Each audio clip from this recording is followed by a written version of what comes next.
Welcome back to part two of Airbnb arbitrage in the deal room at Practice Your Pitch.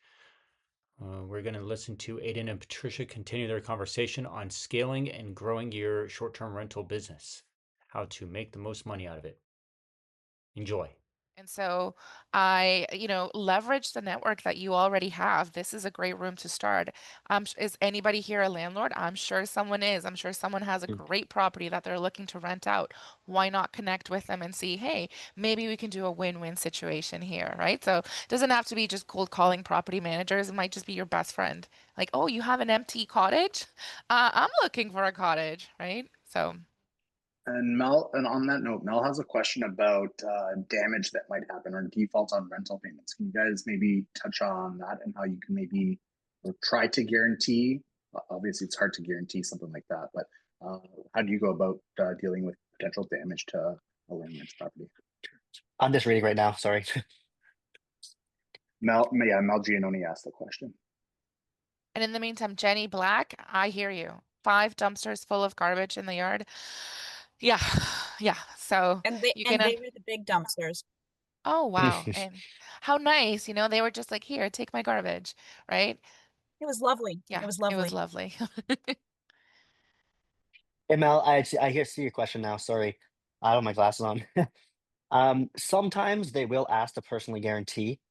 Um, if it's only 1 or 2 units, I tell the people that we're working with to go for it. If it's like 10, 20, like when it gets to like a point where it's a lot of money at stake, I say do not sign yourself as a personal guarantor or anything as such. And that's just because like everyone has good intentions, but like you never know, right? It's like I don't want to allow someone to be held like liable for, 20 units. Um, yeah, but in terms of default of rent payment, like how to actually mitigate it, at the end of the day, like if when you have a portfolio, right, like you're looking at it as a whole. So their rent is secured against your overall revenue. If you're not profitable anywhere, then you may as well just give up, right? Do something else. Of course, like if you had 1 unit or 2 units that don't perform, that's okay. Honestly, if they break even, whatever, you didn't make the best investment, lesson learned, whatever. The point is, just it's secured against your revenue, so either way, they get paid. That's something I actually ask every time on these calls, right? Like, how can you promise we'll get paid? And the fact is, like, we're a business much larger than this unit and this unit, regardless of the outcome of these units. We will pay your rent, and then when the lease terms are up, we can negotiate or just end terms there and move on. In terms of damage, if it's a large house, we do have specific STR insurance. We've used a couple. One off the top of my head is called proper insurance. People here probably know that it's great for just single STRs. For larger buildings, you can get more of an umbrella type insurance just for the damages. But in all honesty, air cover and like the actual insurance that you actually get as a host through all these different platforms are actually just really good. It's shockingly good, actually. I don't think I've ever paid out of pocket for guest damages, um, ever. So that like should say something, if anything, about Airbnb, despite people sometimes have varying opinions on that. But like, for example, anytime a guest smokes, we will run an ozone machine. We have one actually now. I think it used to cost us like $250. Every single time we would bring our cleaner in from the city, he would put the ozone machine in, and then we make the claim for like $600. And it got to a point where every time someone smoked, we were making money, right? And that goes across all damages. Airbnb and Verbo and all those are actually very supportive for the damages. So I haven't really had a big issue with that. But of course, we do have insurance in place in case something serious was to happen. Thanks, Uh, Aiden.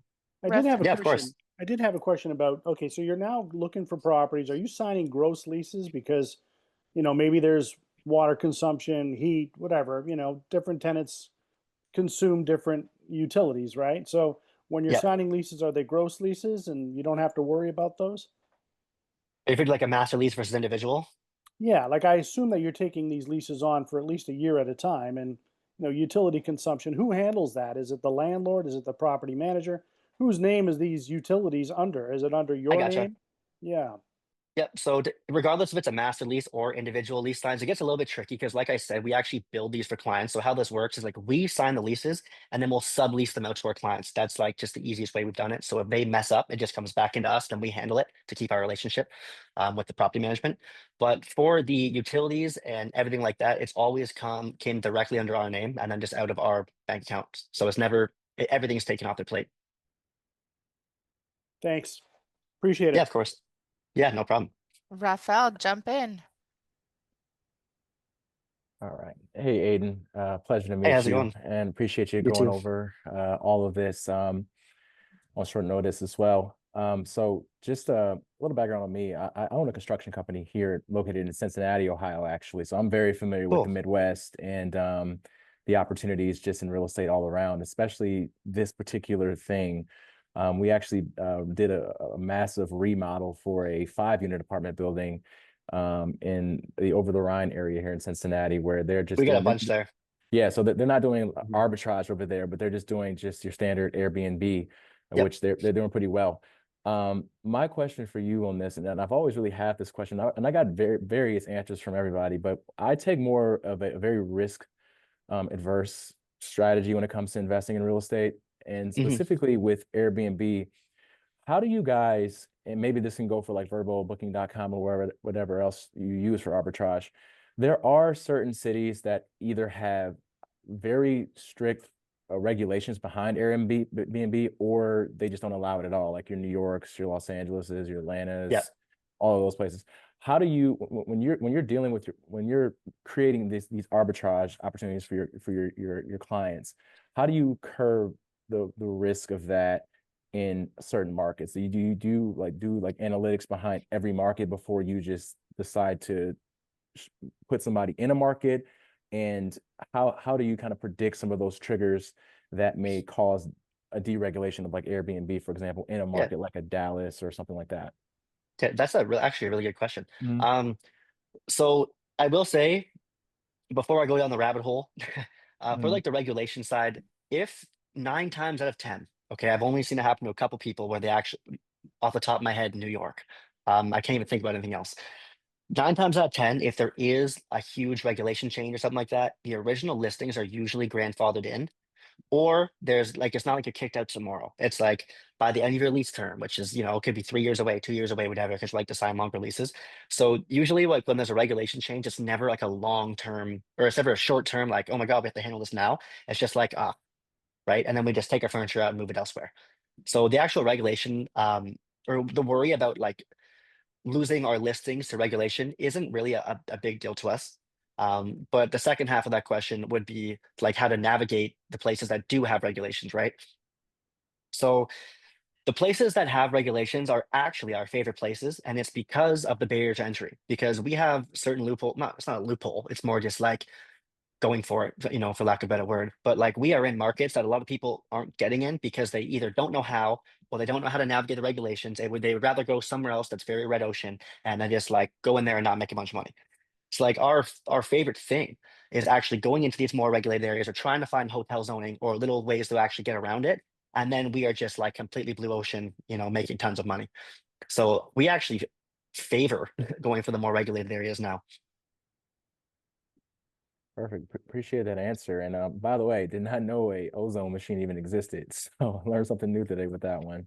But Oh thank yeah, the ozone Very machine's the basement trick. rules. You know what, Raphael, the first time that I had a guest smoke in the Mhm. unit, Aiden said, "This is actually the best thing that's ever happened to you." Yeah. And I came all dramatic. I'm like, "Oh my God, someone Mhm. smoked. What do I do?" He's like, Yeah. "Smile, because you're about to get paid." So, Yeah.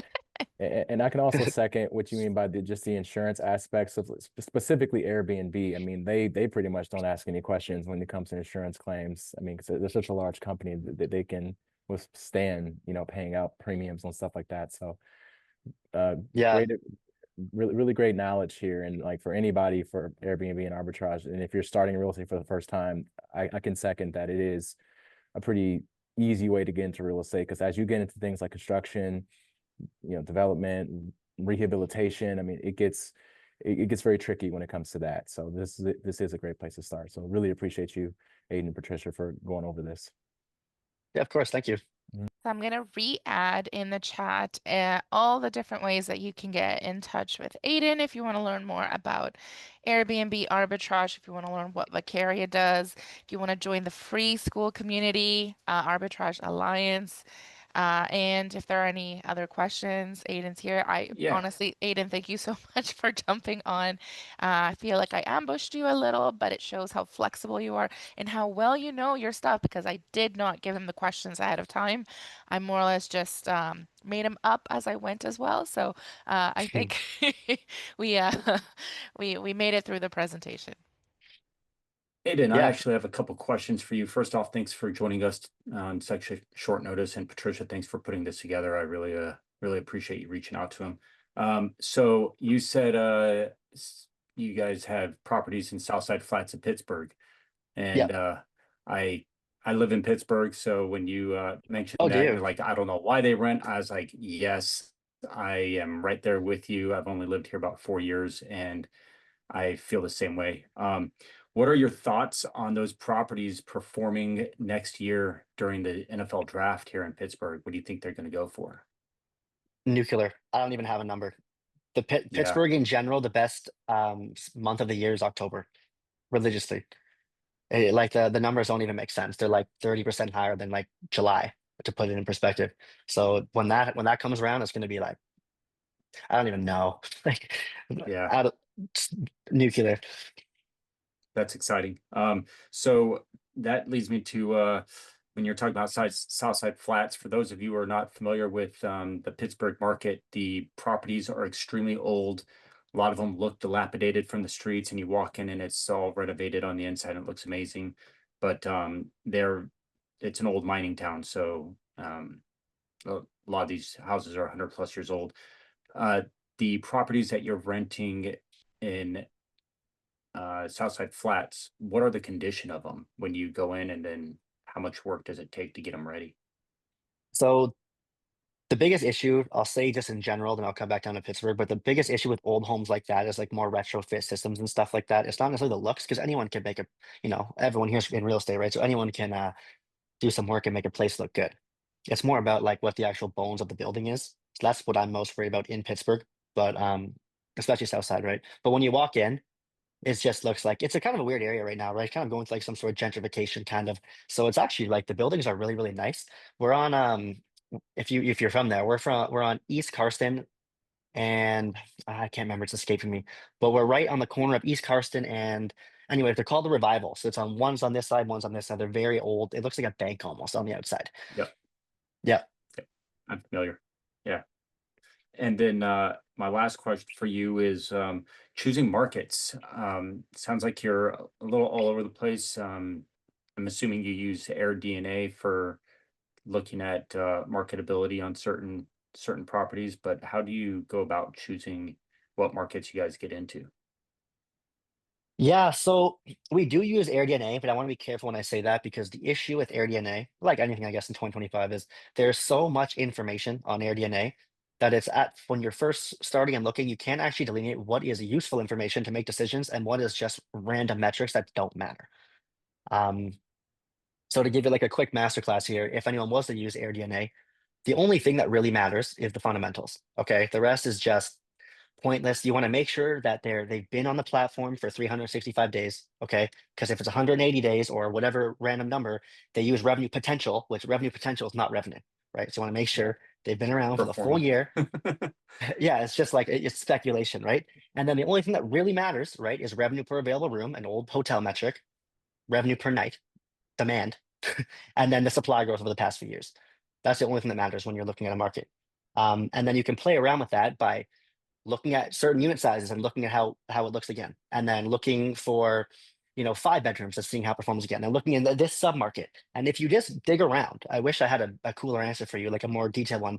But like when it comes to looking at markets, we kind of just like we have a litmus test on should we proceed? Sure. And then we just start throwing darts in the city and seeing if we can kind of find that arbitrage play based on the supply growth of the past few years in the RevPAR. Because as you know, like if supply is going up and RevPAR is going down, I mean, you're commoditizing, right? The whole market. So why would you do that? It's about finding those weird, unique plays where the RevPAR is stable or trending upwards, and the supply hasn't, doubled over the past couple of years. And when you find that, right, that is how you can make all this money through STR. And that's what I mean when I try to say it's not about the city, because that play that I just said of throwing the dart and trying to find the arbitrage play is honestly, like, I can confidently say it's in every city.